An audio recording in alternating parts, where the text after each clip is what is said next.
shout out pala sa NAIA Airport, international to domestic. Ito yung nabudol nila, 8K yung singil.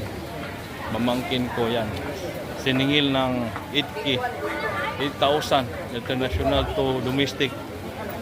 So na-trending yung video, yung babae 1 to, so maliit lang yun.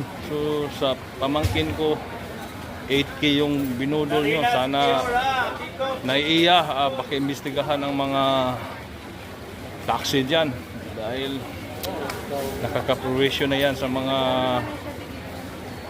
galing sa ibang bansa na naka-biyahe na hindi alam kung magkano ang pamasahe. So yun, kaya nabudol yung pamangkin ko sa halagang 8K.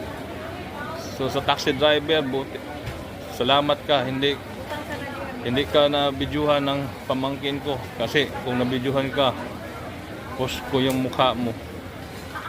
So yun.